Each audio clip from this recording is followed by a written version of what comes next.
পানাগড়ের রেলপারে রহস্যজনকভাবে নিখোঁজ হয়ে যাওয়া ব্যক্তি উদ্ধার হলো ঘটনাস্থল থেকে প্রায় 4 কিলোমিটার দূরে। মঙ্গলবার সকালে এলাকাবাসীর সাথে শৌচকর্ম করতে বের হন বছর 41-এর রবীন্দ্র গুপ্তা। তিনি দুই চোখে দেখতে পেতেন না, যার কারণে পরিবারের সদস্যরা তাকে বাড়িতেই নিতেন না। ফলে তিনি থাকতেন এলাকাবাসীদের বারান্দায়। এলাকার বাসিন্দারাই তার দেখাশোনা করত।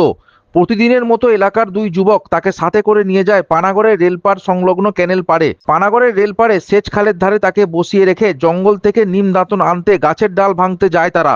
মাত্র কয়েক মিনিটের ব্যবধানে ফিরে এসে তারা দেখেন রবীন্দ্র গুপ্তাকে যেখানে বসিয়ে রাখা হয়েছিল সেখান থেকে সে নিখোঁজ হয়ে গেছে। এরপর শুরু হয় তার খোঁজ।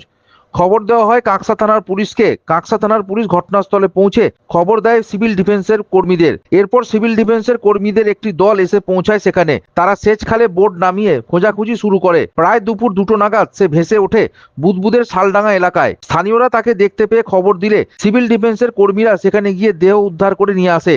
ওই ব্যক্তির মৃত্যুর ঘটনায় পরিবারের সদস্যদের ঘিরে ক্ষোভ উগরে দেন এলাকার মানুষ। যদিও মৃতের দাদা স্বীকার করে নেন যে জন্মের পর সে অন্ধ হয়ে যাওয়ার পর থেকেই বাড়ির বাইরে থাকতো। এলাকার বাসিন্দারাই তাকে দেখাশোনা করত। এলাকাবাসীর অভিযোগ, যদি পরিবারের সদস্যরা তার দেখাশোনা করত তবে তার এইভাবে মৃত্যু ঘটতো না। কাঁকসা থানার পুলিশ দেহ উদ্ধার করে নিয়ে যায়। বুধবার দেহ ময়নাতদন্তের জন্য মহকুমা হাসপাতালের মর্গে পাঠানো হবে বলে পুলিশ সূত্রে জানা গেছে। এদিন খবর পেয়ে সকাল থেকেই ঘটনাস্থলে কাঁকসা গ্রাম পঞ্চায়েতের সদস্যরা উপস্থিত ছিলেন। দেহ উদ্ধারের পর দেহ সৎকারের সমস্ত ব্যবস্থা পঞ্চায়েতের সদস্যরাই করেন বলে জানা গেছে। ওই তো বোট ঘুরে গেছে, বোট আসছে, বোট আসছে, তো বোট আসছে।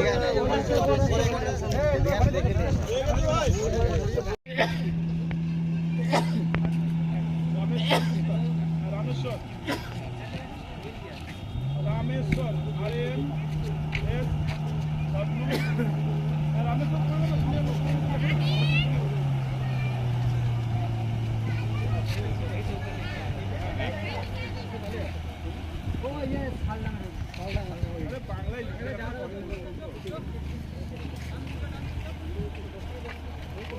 ধরে নেবে ধর ভিতরে সিঁড়ি ঘাটে না, হ্যাঁ ধর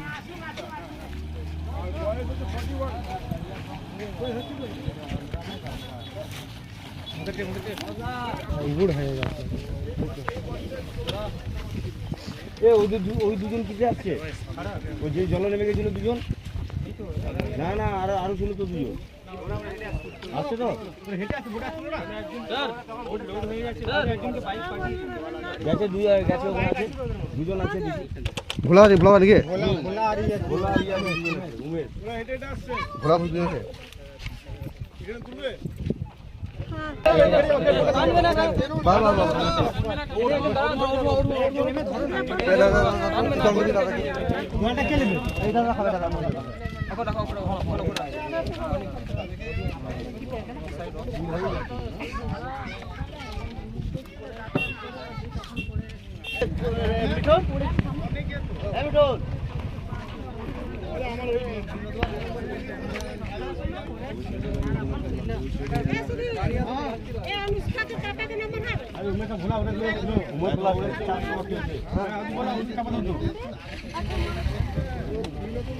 আজ তো করে তিনটে জল তুলছিল,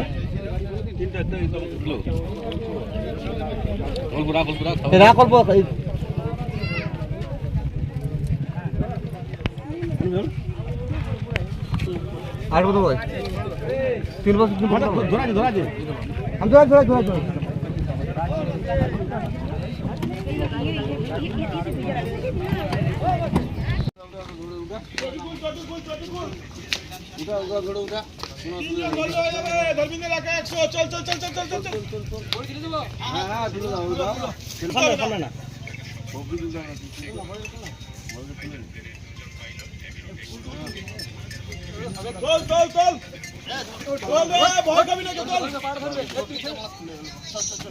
বোটটা উঠিয়ে নাও তোমরা,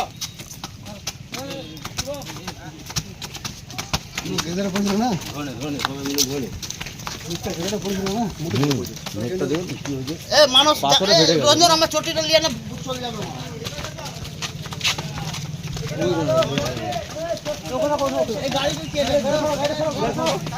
গাড়ি সামনে কর না, গাড়িটা এমন কাপড় নিচু নয়।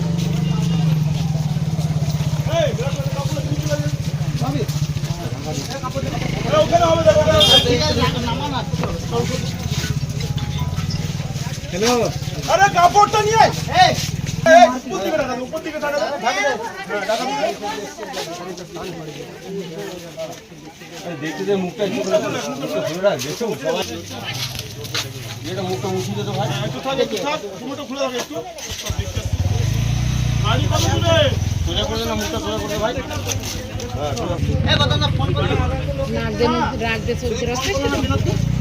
নাক দিয়ে রক্ত পড়ে গেছিল না? ফোন করিস না?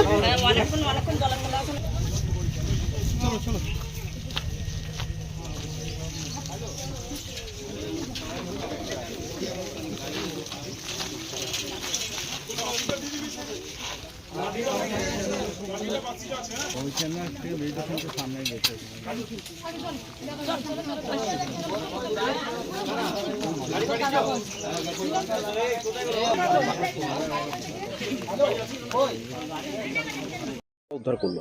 বডিটা উদ্ধার করলো বলতে কি, যে আমরা সকাল থেকে শুনলাম এরকম এরকম যে ও এসেছিল এদিকে ঘুরতে, পায়খানা করতে আসে, প্রতিদিনই আসে, যাদের সঙ্গে আসে, যে হুট করে দেখছে ও নাই। তারপর সবাই মিলে খোঁজাখুঁজি করে, দিয়ে আমাদের কাছে খবর আসে, তো আমরা সবাই আসি, আমাদের কাকসা পঞ্চায়েত থেকে সবাই আসে, মেম্বাররা সবাই আসার পর খোঁজাখুঁজি করে, তারপর ইয়েকে খবর দেওয়া হয়, তো ওনারা সব আসে। আসার পর বডিটা পাওয়া গেলো আপনার শালডাঙ্গা পার করে ভরতপুরের কাছাকাছি, তো ওনারা উদ্ধার করে বডি নিয়ে আসা হয়। সকাল থেকে যেটা অনুমান করা হচ্ছিল জলে পড়ে গেছিল, তাহলে সেটাই সত্যি হলো? হ্যাঁ, জলে পড়ে গেছিলো। তারপরে এইখানে এই আমরা সবাই সামনাসামনি খুঁজছিল, ওদের পাড়ার ছেলেরা সব, আমাদের পাড়ার ছেলেরা সবাই মিলে খোঁজাখুঁজি চলছিল। কিছুক্ষণ পর তারপর আমাদের যে টিম আসে, ওই টিম এসে তারপর ওনারা সব সেটিং করে তারপর যায় পুরো রাস্তাটা, এই পুরো আমাদের এইখান থেকে নিয়ে একদম পুরো, তারপর বডি ওখানে শালডাঙ্গার ওখানে কিছু লোক দেখতে পায়, চাষিরা, তারপর ওরা আমাদেরকে খবর দেয়, আবার আমরা দৌড়ে যাই এখান থেকে গাড়ি নিয়ে, তারপর ওনাদেরকে খবর দিই, ওনারা সোজা গিয়ে ওনারা বডি উদ্ধার করে দিয়ে বডি নিয়ে আসা হয়। দিয়ে নিয়ে আসার পর এখন রাখা হয়েছে। কাঁকসা থানা পুলিশ আসছে? হ্যাঁ, থানা পুলিশ সকাল থেকেই আমাদের সঙ্গে ছিল। তারপরে আমাদের পঞ্চায়েত প্রধান এসেছিলো, উপপ্রধান এসেছিলো, আপনারাও রয়েছেন? হ্যাঁ, আপনারাও আছি, আমাদের আরও পঞ্চায়েত মেম্বাররা আছে, আমরা সবাই আছি। চোখে দেখতে পেত না বলে? হ্যাঁ, অন্ধ ছিল, দীর্ঘদিন ধরে অন্ধ, উনি অন্ধই ছিল। ওই ক্লাব মাঠে আমাদের যেটা রেলপার অগ্রগ্রামে যে ক্লাব মাঠ আছে ওখানেই থাকতো।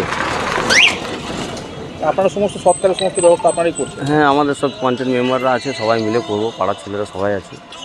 আপনার নাম? আমার নাম গৌতম পরামানিক, আমি কাকসা গ্রাম পঞ্চায়েতের মেম্বার। ভাই, ছোট ভাই? কি করে হলো? আর সকালবেলা এসছিল এখানে পায়খানা করতে, ওই একটা ছেলের সাথে এসছিল। এই যে স্থানীয়রা একটা অভিযোগ করছে যে আপনারা নাকি বাড়িতে তাকে দেখাশোনা করতেন না। ও সব সময় থাকতো না বাড়িতে, ও তো অন্ধ ছিল, চলে, তাহলে হ্যাঁ, বাড়িতে কি করে থাকবে? চলে যেত করে যাবে? ট্রেনে যেখানে সেখানে, আবার আসতো 2-4-10 দিন এখানে থাকতো, কোথায় থাকতো? আবার চলে যেত। কোথায় থাকতো? প্রথমে আমি রেখেছিলাম কিছুদিন, তারপরে আমার ঘরে থাকে নাই, ও ভাই আছে দুটো, ওইখানেও যেত, আবার বিহারে বাড়িতে আছে ওইখানেও চলে যেত। অন্ধ ছিল, কি করে যেত? ও ট্রেনে করে চলে যেত ও। আচ্ছা, হুম। এখানকার সবাই জানে তো এই যে ছেলেগুলো। ঘটনাটা ঘটলে তাহলে কি করে হলো? তাহলে ও যদি চলে যেত সব জায়গায়? ওই ছেলেগুলো ধরে নিয়ে আসতো একে এখানে। তা আপনাদেরকে কি বলে নিয়ে এসেছিল না? বলে না না, আমাকে কিছু বাড়িতে থাকতো না আপনাদের? না না, কোথায় থাকতো? ও মানে এইখানে খুব 2-4-10 দিন থাকতো, তারপরে আবার চলে যেত ট্রেনে কোথায় কোথায়। আজকে কোথায় ছিল? আজকে সকালে ওইখানে ছিল, ক্লাব মাঠের ওইখানে। বাড়িতে ছিল না? না এই অভিযোগ যেটা আসছে যে আপনারা দেখতেন না, তাকে খাওয়া দাওয়া দিতেন না, এরকম, যার জন্য না বাইরে না, বাইরে প্রথমে আমি দেখছিলাম, ও নিজেই এখান থেকে চলে গেছিল, আসতো না বাড়িতে। তো আপনারা দেখাশোনা কিছুই করতেন না? না, এখন হাল ফিলহালে তো আমার কাছে আসতোই না, তো দেখতাম কি করে। কি নাম ওর? রবীন্দ্র গুপ্তা। বয়স কত হবে? 40। অন্ধ? হ্যাঁ। জন্মগত? না, জন্মগত না, পরে ওই ব্রেনের চোখে নাচটা শুকে গেছিলো, দিয়ে আস্তে আস্তে আস্তে আস্তে চোখের দৃষ্টি এসে চলে গেছে। আপনি কে হন? আমি বড় দাদা, কি নাম আপনার? তারকনাথ গুপ্তা।